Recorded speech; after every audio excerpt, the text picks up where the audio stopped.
Jim Jefferies is Hearts royalty. Over 300 games as a player and captain.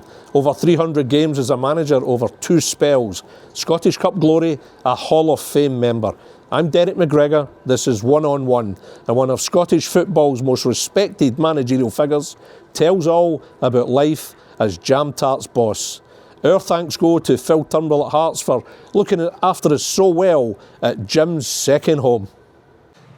Jim, you first came here in 1967 as a player. It's changed a fair bit, isn't it? Well, it was a couple of years before 67 that I was a youth player here as well. I think that was the time I went full-time, or just after full-time. I signed the professional contract in 67, I think it was full-time. I was farmed out and, after breaking my leg, and then joined them in 69 full-time. So, but, everybody says, you know, since the change here, that it's a fantastic place to play. The crowd's right on top of you.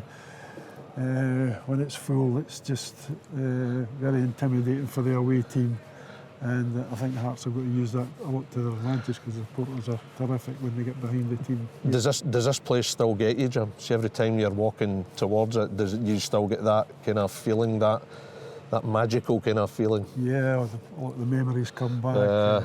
Remember, I supported this club as a boy and came into some of the games when Willie Wallace and Davie Holt and all these players were there.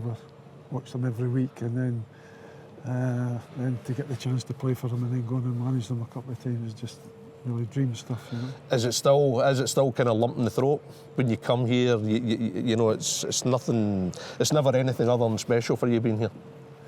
So many memories. So many memories. You know, played under about 7 managers here, and you know, some really good teammates over here. Stayed friends with them and that. So. It's just a really special club, and you can see that with the way that the support and everything get behind the club. And even in those days, things weren't, you know, they weren't as probably well off as they are now, where there was no sort of money coming in like there is nowadays with advertising, Sky and everything like that. So, but great times to think of here. I mean, it's a fantastic modern arena. You know, and I think, you know, from my point of view, I always love coming here for games. It's just fantastic. But I mean, it's got a hotel now. It's got a restaurant. The plaza. It's magnificent. But what was the Tynecastle like when you first came in? How would you describe it? Well, it was. I can remember in that corner there with Jock Wallace doing runs up there pre-season. That was in that corner there must have been about 60 steps, right? And we had to either. I think we had to have somebody on your back running up the top, and he was carrying a medicine ball. So that was the training we got here. I think maybe they've done away with that, so that could be taken away now. I think modern day players will be relieved that's all changed, Jim. But I mean, as a stadium, I mean, I think even back then, was it seen for opposition as an intimidating venue to come? Yeah, and even in those days, you know, when the stadium was obviously just a little bit back and we had the terrace in and all that sort of thing. I came in here to watch a game. I think it was one of my first games, maybe even the first. A lad from where I was brought up in Wallingford took me up to the game, and it was the old Hibs Hearts select. Right, I think when it was at Tynecastle, there was 6 Hearts players and 5 Hibs, and they played. And I'm pretty sure it was Bobby Evans was the centre half of Chelsea. So we're going back a few years, and it was packed. Pre-season match, Hibs Hearts select versus. They always had a top English team coming up, and I think that was one of my first. They played here. They played here, Jim. Played here, and then the following year, Easter Road, and they'd had 6 Hibs players and 5 Hearts players. Whether that could be done nowadays, I don't know. But certainly that was in those days. That was a regular pre-season. One of the few occasions where the city rivalry would be put aside. Very much so. the only time. Very much so. I mean, it was different then. You know, you can see over the years how it's got. You know, the pressures are all a lot greater now because of the success that's demanded, and it's a business now as opposed to in those days maybe more a sport, you know. We've obviously modern day we've got ultras, Jim, but you know, back in the day, where was the section of the supporters that were particularly formidable for the opposition? You know, if we're looking at here, we've got the Wheatfield stand across there. I mean, it was actually always when we came here, there was always a section over on the right hand side there like a shed. It was a bit remember Like a cow shed. Remember Parkhead before it was.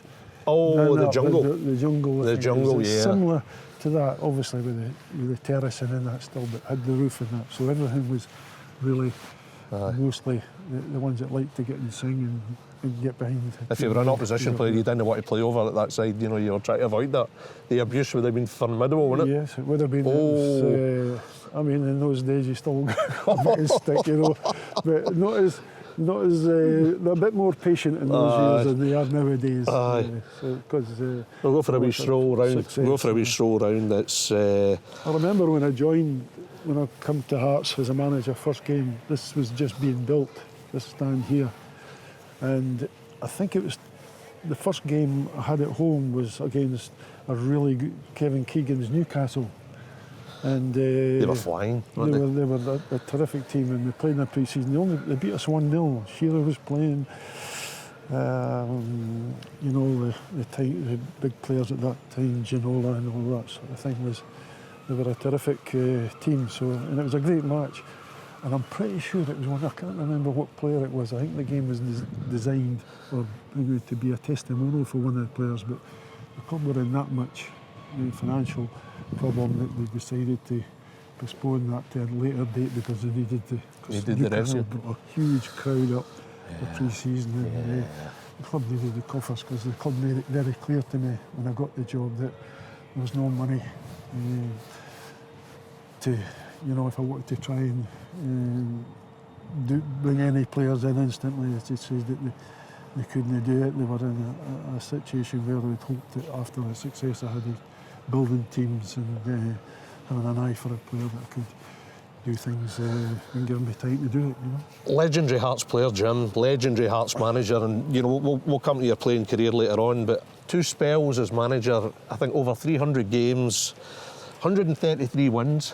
I mean, is it possible for you to properly describe what this club means to you? Well, as I mentioned earlier, it's you know, when you've supported the club as a boy, and that's all I ever got for Christmas was a Hearts tracksuit and ball, and possibly maybe the following year it would be a kit, you know, stripping pants and that.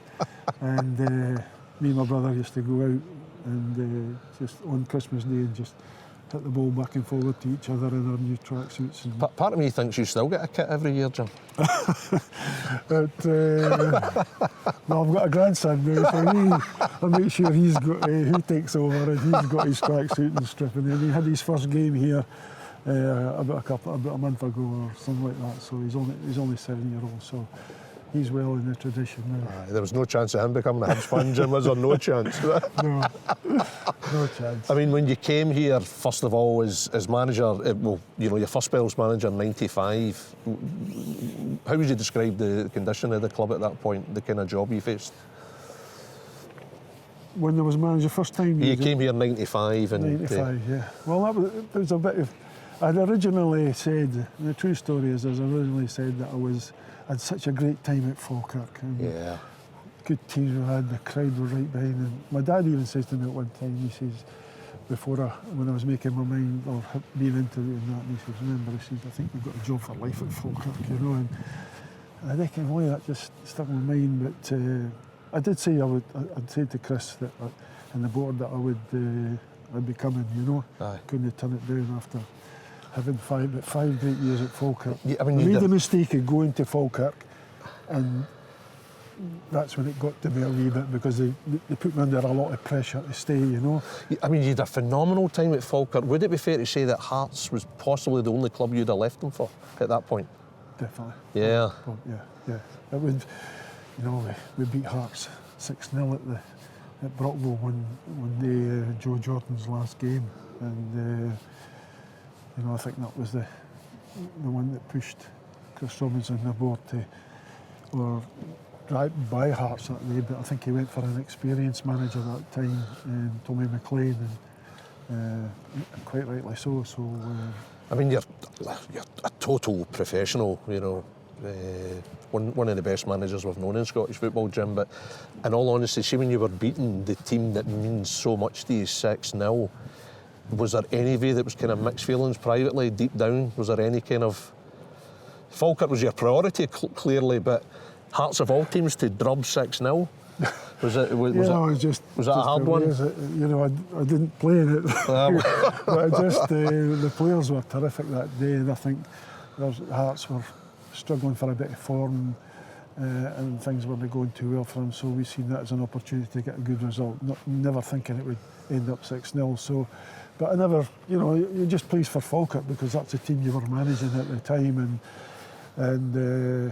whether that had something to do with later on getting the job here, but I think it was based on, you know, building a good team there, like I did at Berwick Rangers before that. So I think your final season at Falkirk, 94-95, you were actually Premier League Manager of the Year, Jim.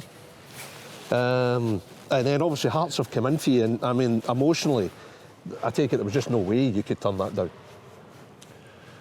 Or did, no, I mean, I said to Hearts I was coming, they made the mistake I should have maybe met the chairman, George, away from the ground. When I went to the ground, there was hundreds of people there, kids, fans. George put me under the board, put me under a wee bit. George Fulston, of course. George Fulston, yeah. Who legendary former Falkirk runner. And you can't blame, I'm not having a go or blaming him because he was doing his best for Falkirk to try and keep me there. And due to the situation, I said, I had enough of it, you know, with all the pressure and that. And one or two things happened which I'll keep to myself. What was the extent of his offer to keep you? I mean, I don't mean obviously specific money terms, Jim, but can you give me an extent of what he said to you to try and keep you? Well, any contract you wanted, or what was it? Well, put it this way, I turned in a lot more money at Falkirk, which I knew they couldn't afford, because I had been there for years before George and knew how tight the budget was that I had to work with there. So it was a bit strange, and I think it was coming for a bit to him personally.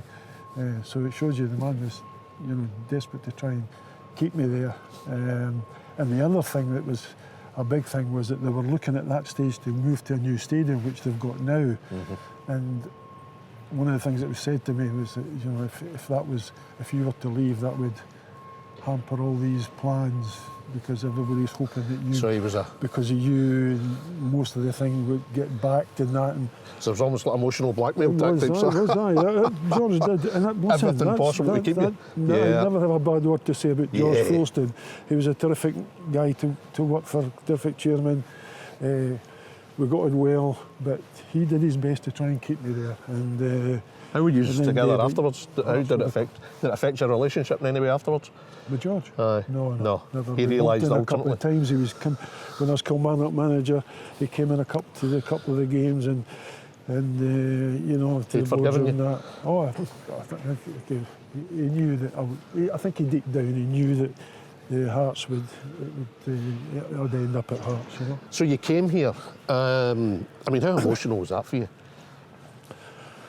I mean, wow. I mean, it was just terrific. I mean, the response to it. I remember going down to Derby, which, you know, the players were away. It was a pre-season game, and they were playing Derby, and I was just to go and watch. So I went down early in the morning, went to the hotel, met the players, and they were delighted that you know, got the job and that. So they go out and they get beat 3. They were getting beat 3-0 at half time. So of course I wasn't in charge, but I just Eamon had taken the team down, Eamon Bannon, and so I went at half time and had a few words and came out. And fortunately, it was a good start because we turned around and drew 3-3 after being 3-0 down to a very good Derby team. But that day, the supporters were wanting me to go out. You know, there was a good support down for the pre-season game, and they wanted to make sure I went and acknowledged them after the game and that. So that was a real start of it. You could sense it. I take it when you went down to have a few words, and I can imagine the tone of it. Was that to remind the players of all the fans that were outside and get your finger out, basically? Well, it was just the way that they were going about the first half. I mean, there were some great players. I mean, players that had been here quite a number of years, and I always said that at the board meeting, I think one of the things that one director told me after getting here, he says they would never have taken no for an answer, because You know, I said something at the meeting. I says, listen, this has been a great squad of players for years. I says, they've been here in the last 10 years, since '86 when they lost the league, and they've been unlucky times, last minute goals, finals, things. Great players, and done great for this club. But the same players were still here 10 years later, and 5 managers had come and gone, and at the end of the day, that had to change, because, you know, and it's just natural. It would be any set of players for any club that there comes a time when it's time to change. And I think I'd spoken to a couple of managers like Joe Jordan, and after it, and they said, you did what we should have done, and that was to get the change. Now, the change couldn't happen instantly because I had to sign players on the short. We had no money. So, and I told the players that when we got beat at Falkirk, I'll remember it when I was in the dressing room after it, I said, that's it. We're bottom of the league after. We started not too bad the first few games, but after 8 games, played Falkirk. Of course, that was a bit fraught because obviously what went on. And that was at Falkirk, wasn't it? That was at Falkirk. You got a warm welcome? Warm welcome it was. You know, I had to wear the steel helmet there enough, and everything else in earplugs a lot. But anyway, we knew that had happened. But what I said to players after that says, this club's got no money, but I'll tell you what I'm going to do, right? I'm going to change it because, you know, I've given you a chance. You look as if, you know, it's going to be the same 2 years on the trot, last game of the season to get relegated, to stay in the league. And I says, it can't happen again. I'm not having it. Not having it.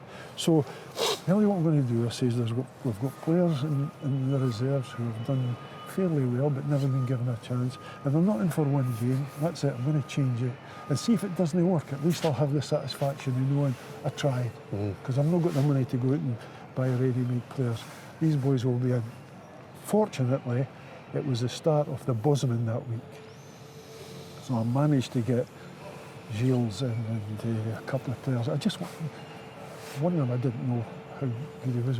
I just wanted a change to Who get was this that? fresh. Which one didn't you know? Was this one you took a gamble on? No, Bruno was experienced. I knew because I had 2 young centre halves I was going to play. Yeah. He was the ideal man to play at the back because of the level of football he's played at the international and Juventus and everything. To get him at 33, 34, fit as anything. He was on a free.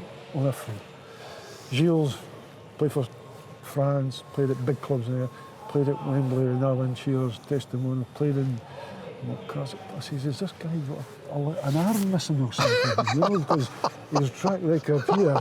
So I got him home for a few days, and of course it worked out great for us with Gilles coming. And the other one was a lad who nobody knew much about, and I had him for a couple of days training. I says, listen, let's get him in. I says, sign him on a short-term contract. You get Hans Eskelsen. I says, but he puts himself, and he needs somebody just to get a chase going, you know. And he actually rough defenders up. Though he wasn't the greatest of finishers, and he had a couple of good chances to score a couple of times, but he was just a workaholic up front, and cause havoc. But we wanted him in the short term to get till we got something better. But Bruno was almost, if I recall, was almost like an Italian John Hughes, was he not? Was he kind of, you know, he was fiery, he was wound up, he was a proper defender, wasn't he? Character. I think John Hughes done fantastic for me. He was just a, you know, just a winner, and so was Bruno in a way. But I think, well, you can see where they both played. Did you? I mean, obviously John had been magnificent for you at Falkirk. We know John's Hibs past, but did it ever cross your mind to try and bring John here? Did you ever try, or did you just know that was never going to happen? People used to say to me, what's the secret at Falkirk? And, when I started at Berwick, right? And if you look at my team at Berwick, I changed room, and Ralphie Cullen played here and played at Hibs, and I had, most of my team was Hibbies, right? And they used to say to me, how do you do that? I said, easy. He says, sign Hibbies because I didn't get too close to them.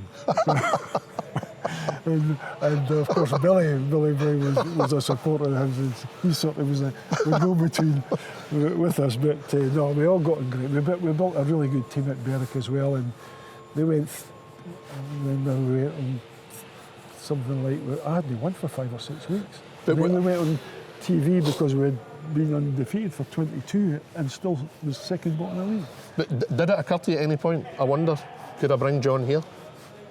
Well, put it this way, he was a centre half, Aye. and we hadn't won. And I said to Billy and Lindsay Muir one night, who was helping me, I says, we stopped off, and I says, I've got a hunch.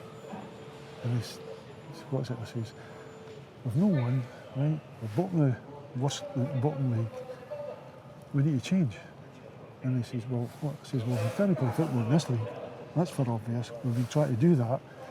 But let's just change the tactics and just say, right, just let's get it up front early and let's play up in that half and see if we can get the balance right. So what you're saying, I says, well, I'm going to play John Hughes on Saturday up front. This is at Falkirk, of course. Berwick. I beg your pardon, Berwick. I beg your pardon. So I says, so the two of them were sitting there in silence, Billy and Lindsay. Aye.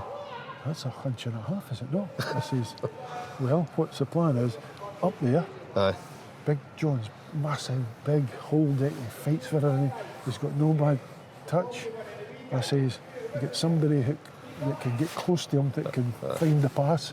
So his instructions was, get up there, win the ball for us, keep a hold of it, Ralphie Callan will come, get it off you, and then we had the other, a wee speed merchant to get through on the passes. And we went 21 games undefeated. So, and then he got a £70,000 move to Swansea. Aye. Aye. But see as the better league you go up, we went back to his best position eventually. Because I think he was a good centre forward in that division, right? But when he moved up, they still played him centre and it didn't work out for him. So I think the better the level of the football found him out a little bit. And I don't mean that disrespectfully because... So did you think about bringing him here? Or did you think it would be too difficult to go back to Falkirk, given all the rancour of you leaving? There's no way you'd have got him. No, he's got Celtic.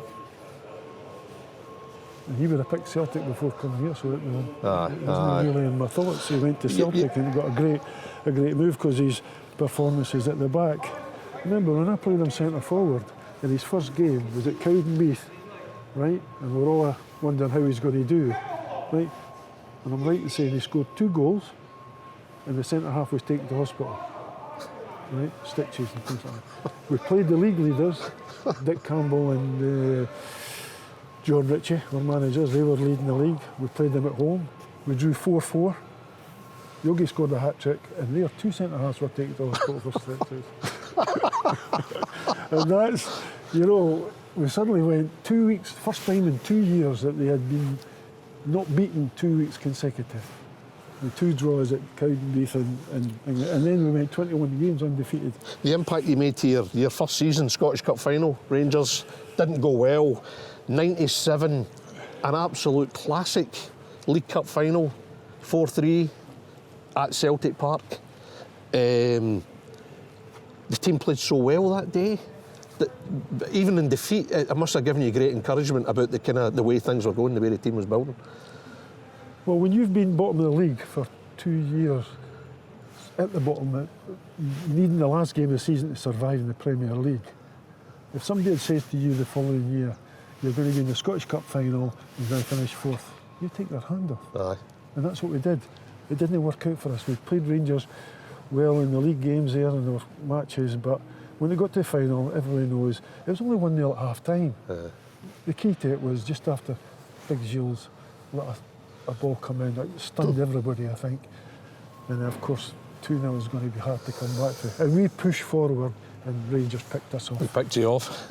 The next time, when we got that great game to Parkhead, you know, maybe another 10 minutes and who knows, but you know, coming back from the 2-0 down to 2-2 looked to be only one winner, and it was just Gascoigne's 15 minutes of magic that got us. But we said, you know, compared to the last time we played Rangers in the final, so let's get there again. You know, it just might be our day, and turns out it was, you know. 97-98 season, Jim. I mean, phenomenal. I mean, clearly everyone remembers the Scottish Cup, magnificent, but I think people tend to overlook you were in the hunt for the title that season as well, up until maybe about April. Well, there was a particular weekend pretty close to the end of the season. Rangers were playing Dunfermline at Ibrox, and I think they dropped points, Rangers. And we played Celtic here.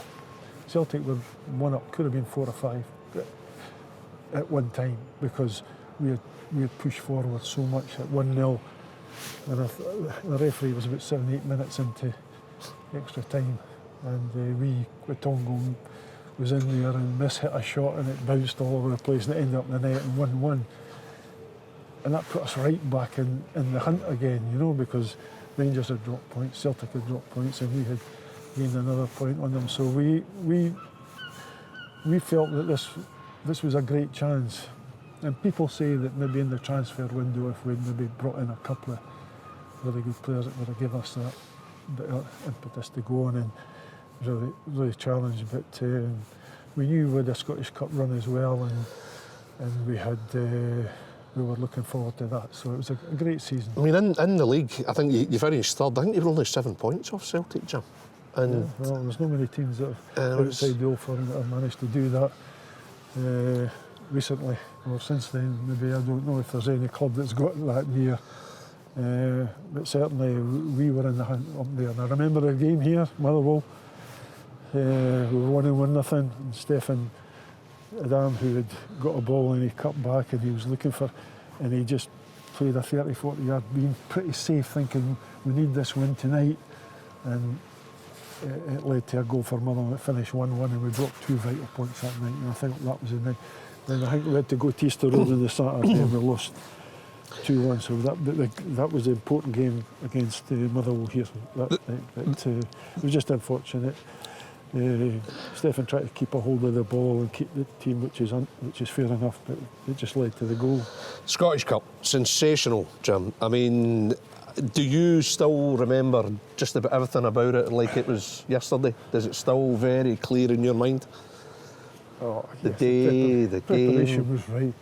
The board were great to back me in terms of, you know, we played Dunfermline here, and we said we were going to go down to where Scotland, Craig Brown gave me all the details of the stuff, contacts to do. We couldn't get a flight to Birmingham altogether, so Chris and the board sent the team bus down to Heathrow, and we flew to Heathrow and got picked up. And well, he was travelling down the Saturday while we were playing Dunfermline here. Picked us up next morning. We stayed at a place at Forester Island for a couple of days before we moved over to where Scotland were, and the whole build-up was great, because all we did was train. And I says to the players on the Monday at first meeting, I says, you know, this is the biggest game now. You know, we've been twice in the final. I don't think you're going to get a better chance to take on Rangers, and here's the reasons why.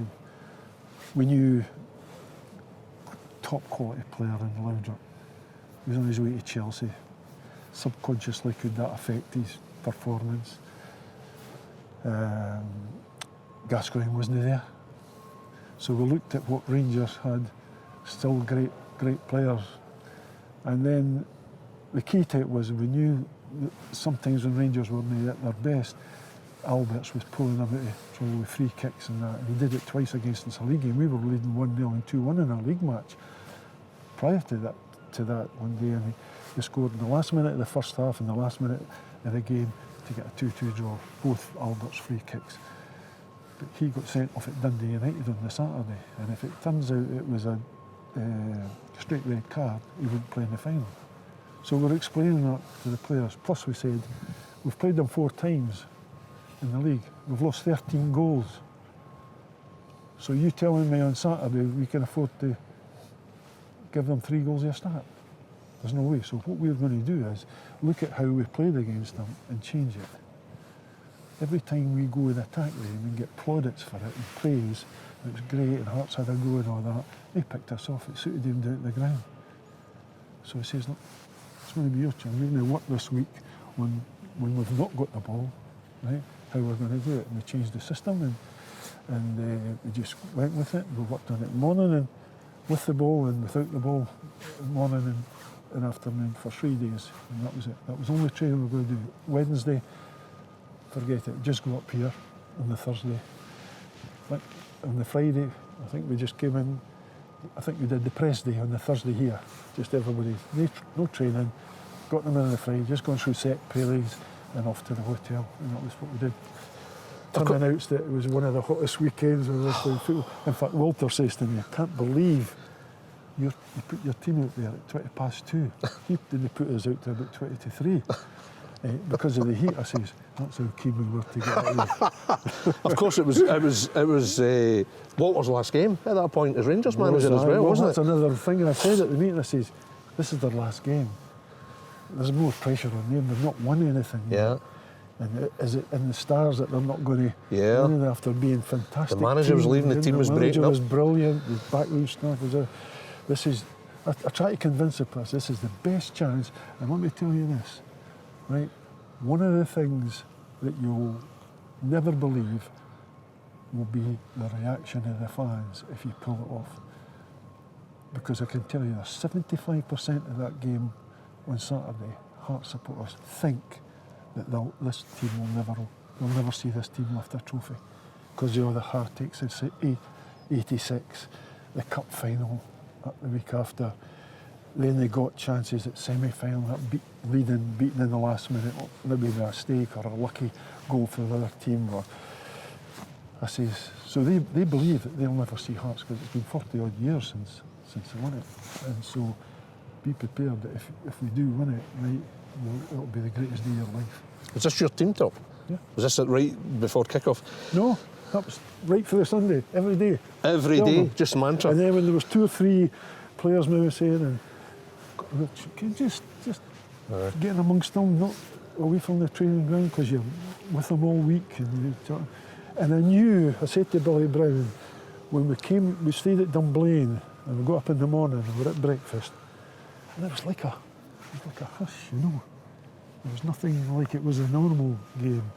It looked at them that they were just desperate to I got them, I think, believing they could win. Aye. And that's what you've was it real eye of the tiger stuff, Jim? Was it? Did you? I mean, by the time the game arrived, well, when you sent them out, you're back to John Hughes now because funny you mentioned Eye of the Tiger. That was a song we always played before we went out the tunnel at Falkirk.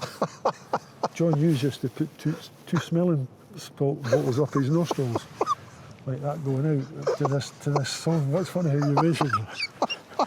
It was the Eye of the Tiger stuff, you know. Did you just have that real sense that day was going to be special, Jim? Did you just think everything's gone well? I can look at the players. I think they're bang on this.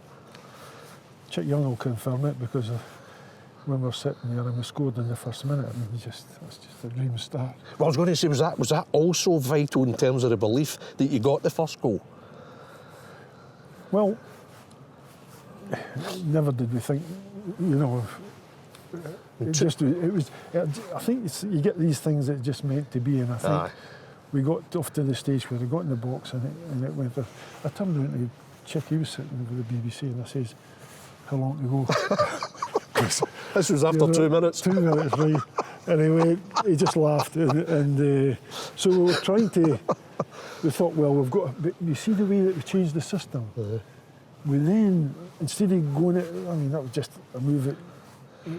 Not what we just got in there, and we got Stevie Fulton just took it up on us. Would he have done that if he hadn't been driven to know? You know, they were just.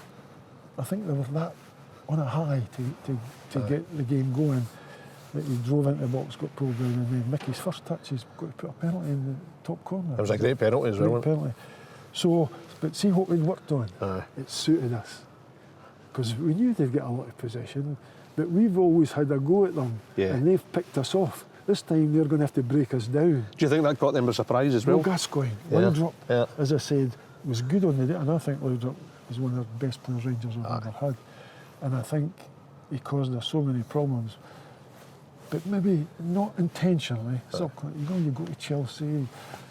You maybe think I'm going to look after myself and that, but we talked to the players to try and convince them that he'll not be the same, even though we had no idea if he was going to be the same or not. But we just felt that was the best thing to go. And when you think of the 3 players that, and this is the difference, you see with Gascoigne, And this is no disrespect to the players, they're great players. They've got Stuart McCall, Gattuso and Ian Ferguson in the middle of the park. But they're not Gascoigne. Yeah. They're not Laudrup. They would admit it themselves. Yeah. So they would. Yeah. So we felt hard working, all similar, not creative. Yeah. Winning the ball, chase, driving it forward, then maybe making a simple pass and letting the players up front jury and all them do it. They were all dangerous players up front, but when you've got gaps and things like that you exploited against us, we wanted to be tight. Aye. And we didn't play 5, we played 4. But we just had the 5 across the middle to make it harder for them. So then Stefan Adam makes it 2-0, and at that point, are you and Billy in the dugout going, hang on a minute, what a position we're in here? And there was still a bit of time to play, to be fair, at 2-0, but you must have thought, wow. I just turned into Billy and I says, we were getting on after 2-0 for a wee while. And he came on, not long after 2-0, Stevie Fulton stuck a fantastic free kick in, and Thomas Flugel was on a free header, and he bullets this header straight at Gorham, who was doubtful before the match with an injury. If he puts it either side of him, it's 3-0, game's over, I think. And see when he puts, if everything was right, he just bulleted it straight into his hands. And I said, we might regret that. That might come back to haunt us if it. And when McCoist scores, yeah, who else? We think, here we go. And I think all the supporters then started to think, here we go again. There was a heart-stopping moment, Jim, for yourselves, wasn't it? I mean, it was your closing stages, the penalty, McCoist goes down. Heart on heart, did you think he's going to give this? The referee was Willie Young, of course. Yeah. Do you thought, oh no, here we go? Willie explained it. I couldn't believe it when he actually thought. I actually thought it was inside. If it can, or even what it's like when it's Rangers and Celtic. There's a doubt they'll get it. So we always used to say that thing. But did you instinctively think that's a penalty? Do you think he's going to give that? I just looked at Willie, and Willie never gave a penalty. What he did was he looked across at the linesman, and he said to me after he explained it, he says, I didn't know if it was in the box or not. I says, but if the rule is, or their workings is, if that linesman had run to the corner flag, Willie would give a penalty. Because he stayed on the 18-yard box, that's the signal that it's outside. What a moment, Jim. So Willie, and I've talked to him a lot after that, because I got him, I meet him quite a lot at the golf charity things and that, and dinners and that, and he said that he got some stick for a lot of times for the Rangers for after it, but he says that was it, it was outside. If he had gone to the corner flag, I'd give it, but how could I see if I was? So, and then he played 7 minutes. 45 seconds, right, over time, and there was no boards then, because they brought them out the following year. I think it was because of Willie taking us into 7 minutes, and he said that your big goalkeeper was, I'll not swear, fizzing about, and I says, but he's got the ball at his feet, and it's up to Rangers to go and get it. They're that knackered. He says, doesn't matter, he was mucking about. He says, he should have picked the ball up and kicked it. Did that feel like an eternity, Jim? Oh, I mean, ages for that. Couldn't believe it but we knew when it was a free kick, the last chance, we thought, this is it. This is probably going to go in the top corner. He's going to blow the whistle after this, and he puts it and goes ahead. I've got to ask you, Jim, why didn't you send on John Robertson? I mean, I'm sure I'm hardly the only one that's asked you that, but I think you sent on Jim Hamilton, didn't you? But because Rangers had, they were going to put balls in the box and put Guff and all them up. We put Jim Hamilton, who's very good in the air, and we knew he wasn't going to run a bit because he'd not got a lot of pace up front. Jim was great in there now, so we put him on just as an extra body to give us a set play. And he won the first header. He got in the park and knocked it away. And then we were going to put in John Robertson near the end. And this is true. John came up and he said, look, if you want to leave, because he's thinking it's more important for the club to win than John. It's not about... Says a lot about him. Says a lot about him. He was terrific. Yep. And everybody thought, they were disappointed in it. I says, but we wanted to win the cup. And John was part of that. And he said that you know, he says, look, if you're happy to leave it as it is, he says, because who do you take off? There 4 or 5 of them running on empty. And, you know, the ones that were running on empty, we felt were still good enough to hold the ball for us and things like that. So it was tight. We were thinking about it very closely to put on, but John was much to say in it. I think John was, one of the things that helped was because obviously there was 2, I think is it 2 subs out there, or 3 subs maybe. Yeah. And I didn't tell anybody who was this. I mean, the team knew what it was because we worked on it all week. They knew early in the week what the team was going to be. Well, I just kept them guessing a couple of times and making the changes. But I told Robbo, because one of his concerns was because he'd just come back to us and played a couple of games, I says to him, you'll be on the bench, but don't tell anybody or I'll take you off it, you know. And I says, because nobody, I'm not naming any team, but you will be on the bench. It really pleased him because he knew he was going to be involved. And that was the big thing for him after all the years at Heart, like what he'd done for Hearts. Yeah. At least he knew he's going to, because his worry was making the squad. I think a lot of people perceived your decision not to put him on as ultimate proof that you were going to do absolutely what you thought was right for Hearts, and sentiment and emotion would never come into it. But even still, do you look back on that now and think, would you have changed things? Would you have put him on? Do sometimes you feel bad that you didn't put him on? Given everything that this club means to him and what he's done for the club. It would have been great to do that. Don't get me wrong, it would have been great to do that. But John will tell you himself, the most important thing was Hearts to win the cup. And if you start putting in sentiment and all that into it, then maybe you're doing the wrong thing. It does speak volumes for him, Jim. What happens if John goes on? Yeah. Went 2-1 and Rangers score. Yeah. Shouldn't have made the substitution. You've got to put all these things in. Yeah. I mean, he would never got the blame for it, but quite rightly, because obviously it might have not been his fault at that time. I mean, if it was solely about emotion and sentiment, he'd have been on the pitch, wouldn't he?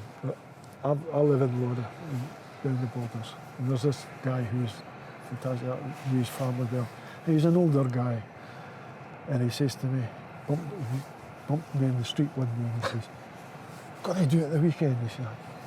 You've got to play Robertson. You've got to play Robertson. Robbo. And I says to him, Wally, do you want to win the cup? And he just looked at me and says, doesn't matter who I play. I've just asked you, you want to win the cup? Oh, why? I says, well, we'll leave it at that. We had a ticket. He was an old man. On the day, the doctor stopped him going, right? Because of the heat and everything. He had a bit of angina from, and he broke his heart. Couldn't be, right? Went to the game, won the cup. We stayed the night, obviously, after the celebrations. We went to we got the Manager of the Year award the following night, so we had to go there and stay again. We had the thing on the Sunday with the parade that he would have been at, but the doctor says, you do not go out the house. That's what you've got to do. On the Monday, I went after, so it was 2 days in Edinburgh. Monday I was going home. My father-in-law had phoned to say, where are you? I says, I'm going to see my dad and Mum. Took the cup down. The cup was on the coal bunker, just in the house. So all the relatives, so it held us up about an hour. And so I'm going along to Linda's dad's on the phone again. Where are you? I says, I'm at my dad's. I said, I've been held up. Oh, when are you leaving? I says, and I thought he was going to get something to eat for us or something like that, because he asked me a question. I didn't. I says, no. Anyway, so we're coming down, and I've got to pass Oxton, where this boy lived. And I says to Linda, why don't we go up and see Wally with a cup? She says, that would be a good idea. So we got up to Oxton Leaf. I was just outside Lauder, and knocked on the door, and I nearly killed his wife because she nearly fainted. Because I'm the last person standing with the Scottish Cup, right, on the Monday after we won it. She just opened the door and there you are. Where is he? She says, where is he? He's sitting on that couch in here, right? And this is the 4th time today, she says, that he's watched it. right? And of course I've walked in with a cup, you know. I said, hey, calm down. And I says, where are we? He says, second half's just to start. So we sat on the settee with a cup, I'm in there, and watched the whole of the second half. Of course, the father-in-law's on the phone again. Where the hell, you know? And I'm thinking, well, what's going on here? Right? So of course we're going along. I said to Linda, stop off at the Caffrey Mill Hotel because we want to book a table for come up later on. That's a good idea, right? So of course they see me coming in. I'm the last person. The whole place is shocked. Have you got the cup? She's in the car. I says, aye. So there's photographs. So another half hour now. So when I got home, the problem was that people had been standing for 3 or 4 hours at the bottom of my street, right? Masses of kids and people and banners on the houses, well done. Amazing. Just things amazing. That never, ever. It's quite emotional for you even talking about it just now, Jim, isn't it? It was. It was just. That's a wonderful moment. Sat on the couch. And even, watching and the old, you know. He died some month, 6 weeks later, and was at the funeral, and they mentioned that he had wanted that said that was the greatest day of his life. So it shows you how it can affect. And I said to the players, as I said to you earlier, that you would never believe the response you'll get for the rest of your life if you can be the first team. Hearts have won it twice since, and Gary Locke's been involved. And that he's told me, he says, nothing would ever. I think that was the club's first major trophy for 35 years. I think it was the first Scottish Cup win for 42. 42. I mean, people were saying 50 years. I think they'd won the League Cup or something. But the Scottish Cup, I think, was 42. So, but, I think you might be 35 with the League Cup. So your long-term trusted sidekick, Billy Brown, Hibs fan, but even for him, how did that? I say it part jest, of course. Billy but how was he? It was not to do with who you No, supported. of course not. Billy was actually somebody jest. I was in the same school team. We had a great school team and got to final Scottish and that. And Billy was captain of that team. 5 years went to senior level, and he was only Musselburgh Athletic, right? And I was Gallifreyan at the time. I took him up for a friendly. Phoned me up, said, fancy coming? I said, I'll come up. And we beat Billy 6 or 7-0, right? And he says, we'll have a pint after it. So it was just like just a fun game, just a practice match that we two team. And he wouldn't let him out the dressing room. And he's giving him Laldy, you know, a Tuesday night at Fisher All Links, Musselburgh. And I says, you going for a picture, Jim? I'll phone you tomorrow. Leave it, I'm busy, you know. So when I got the Berwick Rangers job, he phoned me up and says, good luck, you know, and blah, blah, blah. And I said, he says, if you ever need a hand. Well, I had Lindsay Muir, who was an ex-Hibs player, and we were both centre-half under Frank Connor at Berwick. And I said to Lindsay, I got on well with Lindsay, and he says, why didn't you come and be player? He said, I want to play. I said, okay, player, assistant. But I found I was on my own, him playing. So I says, listen, I'm going to bring Billy Brown in because you need somebody to bounce things off and do that. She says, no problem, it was that. And it turned out that that's how Billy and I got started, you know. And it was just through a friendship in the school and keeping in touch with each other. Billy here was phenomenal. I mean, one of the most emotive, I think, assistant managers we'll ever see. And you could tell what this club meant to him, you know, and it meant as much to him as anyone. I mean, the scenes when you're going round the open top bus, incredible, absolutely incredible. I mean, well, they said there was about over 200,000 people there. Went up there and had the reception. The bus was left the mound and down and along Princess Street. It was just. I had said you would never believe it. Even I couldn't believe it because I knew what was going to happen because I've supported this club. I knew what it meant to these supporters because it would have meant the same to me. But I just felt that you could multiply that by 100. It was that better. You know? So you can tell me now, who were your favourites in that team? Who were the particular ones you liked? That you couldn't reveal at the time, obviously, but who, when you look back now, do you think, you know, you had a wee kind of particular soft spot as players and as people? I never, to be honest, Derek, I never really thought like that. That I just felt,